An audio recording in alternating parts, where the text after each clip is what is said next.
la tu'dhini fi Aisyah, jangan kau ganggu aku dengan masalah Aisyah. Ikhwani fillah, azanillahu wa iyyakum. Jadi ternyata memang para sahabat sudah tahu tentang kecintaan Nabi SAW kepada Aisyah. Bahkan istri-istri Nabi yang lain pun cemburu kepada Aisyah radhiyallahu ta'ala. Istri-istri yang lain mengutus. Bukan cuma Ummu Salamah yang diutus, Fatimah juga diutus untuk protes mengadu kepada Nabi Shallallahu Alaihi Wasallam.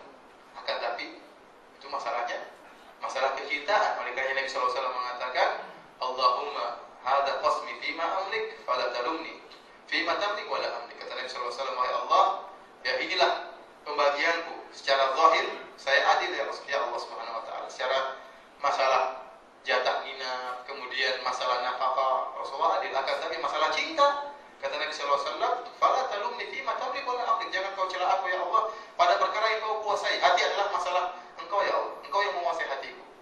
Dan aku tidak bisa menguasai hatiku. Aku tidak bisa membagi hatiku menjadi 9 masing-masing persen kepada istri-istriku. Allah yang menjadikan Nabi sallallahu alaihi wasallam sangat cinta kepada Aisyah radhiyallahu taala anha.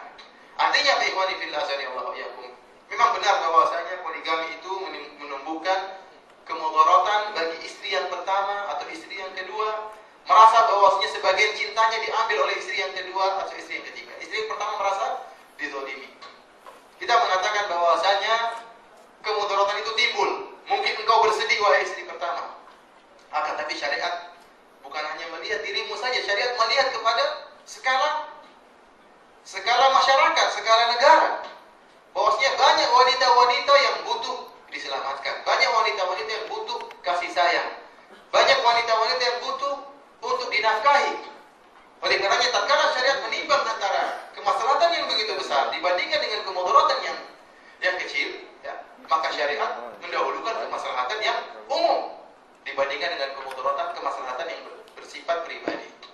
Oleh kita katakan meskipun, ya, kalau poligami menimbulkan kemudaratan sedikit, yaitu dengan sedihnya wanita yang pertama, dia merasa dizalimi atau cintanya merasa terbagi, yang kita katakan bahwasanya syariat memandang dalam skala negara dan kemaslahatan poligami adalah kemaslahatan yang luas dan umum.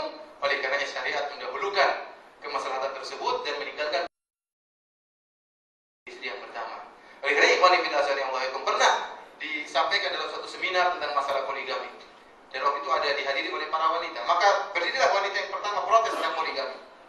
Wanita yang pertama protes, saya tidak terima poligami. Poligami adalah syariat yang menzalimi para wanita. Poligami adalah syariat yang menjatuhkan derajat wanita. Berdiri wanita yang kedua, bantah. Tidak, poligami adalah syariat yang memuliakan wanita. Poligami adalah syariat yang menyanjung para wanita. Poligami adalah syariat yang memperhatikan para wanita. Ternyata dicek-cek, yang tadi bantah istri pertama, yang bela istri ketiga. Ya wajib. Oleh karenanya kita katakan syariat poligami melihat kemaslahatan umumnya. Itu lebih banyak daripada jumlah wanita, lebih banyak daripada jumlah lelaki. Gampang saja, tinggal kita pergi ke Mustashfal Wiladah, tempat rumah sakit, kalian lihat mana tahun ini data kelahiran anak laki-laki berapa kita bandingkan dengan kelahiran anak wanita. Secara umum kebanyakan jumlah wanita lebih banyak daripada lelaki. Ya, ini sudah menunjukkan pentingnya poligami. Ya, kita sampaikan kepada para ummahat, para akhwat, bukankah Rasulullah SAW bersabda, la yu'minu ahadukum hatta yuhibba li akhihi ma yuhibbu li nafsi. Ya, tidaklah beriman salah seorang dari kalian sampai dia menghendaki kebaikan bagi saudaranya sebagaimana dia menghendaki kebaikan untuk dirinya. Apakah dia tidak sedih tatkala melihat saudarinya yang terlunta-lunta tanpa suami, perawan tua, janda, ya, dan gadis-gadis yang tidak ada yang menyentuh mereka, tidak ada yang mengayom mereka? Tentunya wanita yang beriman kepada Allah dan hari akhirat akan tersentuh hatinya. Ya, kita ingatkan tentang hadis ini, ya, kepada para wanita yang menolak dan memerangi poligami. Kita jelaskan bahwasanya jumlah wanita secara umum lebih banyak.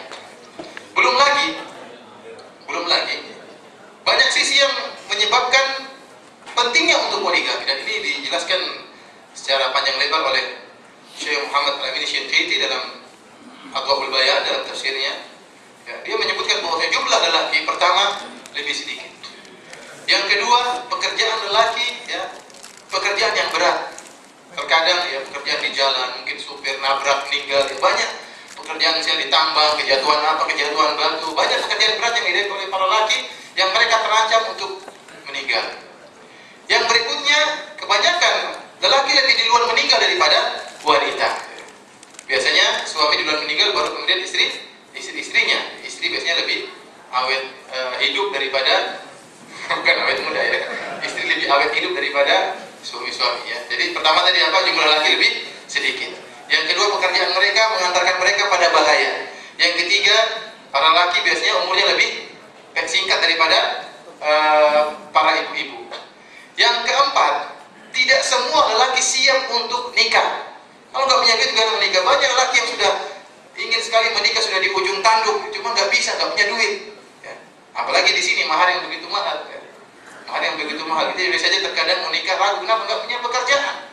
Sementara wanita kalau sudah haid sudah siap menikah. Yang tidak mau saja ya siap sudah, cuma kadang tidak mau, banyak alasan, ingin bebas dulu. Tapi kalau segi persiapan sudah siap. Wanita kalau sudah haid sudah siap semuanya. Belum haid aja sudah siap, apalagi sudah haid. Laki-laki enggak, dia harus punya kemampuan. Ya. Kemudian sebab yang kelima, yang berapa? Yang kelima ya. Saya lupa ini yang kelima ini apa? Ya, yang kelima adalah bahwasanya para lelaki hasratnya tanpa batas ya. Sampai umur 90 masih berhasrat. Dan perempuan setelah mencapai sinul yas, menopause, ada yang umur 40 sudah nggak kuat, ada yang 50, ada yang 60 tahun. Sementara suaminya 70 tahun masih semangat, 45. Oleh karena saya pernah bertemu dengan seorang sudah tua, sudah umur 60 lebih, menikah dengan seorang janda seperti masih di bawah 40. Kata dia, Ustaz boleh tahu, di atas ini 60-an, di bawah 30-an katanya. Saya masih kuat, intinya seperti itu. Dan saya pernah ngisi pengajian di Mekah, salah satu masjid di Mekah. Pas di depan jemaah haji, kebetulan sebenarnya ada syekhnya berhalangan, jadi saya ngisi langsung. Saya waktu mengisi tentang masalah bahaya zina, ya, tentang bahaya zina. Setelah saya ngisi pengajian, datang seorang tua berumur 70 lebih, datang dengan penuh rasa ketakutan. Kata dia, Ustaz, apakah onani sama dengan zina, Ustaz? Kenapa Pak? Karena saya sering onani. Kenapa onani Pak? Sudah umur 70 tahun. Kata dia, Ustaz, istri saya umurnya 60 tahun, sudah tidak mau melayani saya. Katanya kalau saya berhubungan, katanya sakit lah, macam-macam lah, alasannya banyak. Sementara saya masih pingin, Ustaz. Kalau saya mau nikah lagi diketawain sama cucu-cucu saya. Akhirnya gimana, Ustaz? Saya ini onani, Ustaz. Apakah dia ketakutan, dia benar-benar bertakwa kepada Allah setelah saya jelaskan tentang bahaya zina. Disangka onani itu termasuk apa? Zina.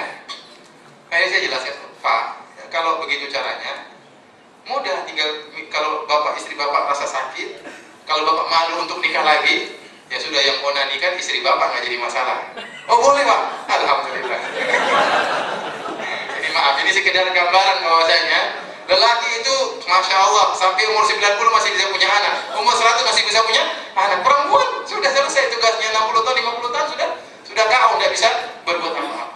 Ini semakin membuat bahwasanya jumlah lelaki yang lebih sedikit dan kesiapan untuk nikah semakin besar, sementara ya jumlah wanita lebih banyak ya. Lebih banyak yang jumlahnya lebih banyak, sementara begitu balik sudah siap menikah namun tidak ada yang menikahi. Bagaimana? Ini yang sangat menyedihkan. Dari sini kita lihat bahwasanya hal ini menunjukkan syariat poligami adalah syariat yang sangat penting yang diturunkan oleh Allah Subhanahu wa taala kepada manusia yang Allah lebih tahu tentang manusia. Allah lebih tahu tentang ciptaannya. Allah lebih tahu tentang hasrat seorang lelaki. Allah lebih tahu tentang kesiapan seorang wanita. Oleh karena jangan sampai seorang kemudian protes dengan keadilan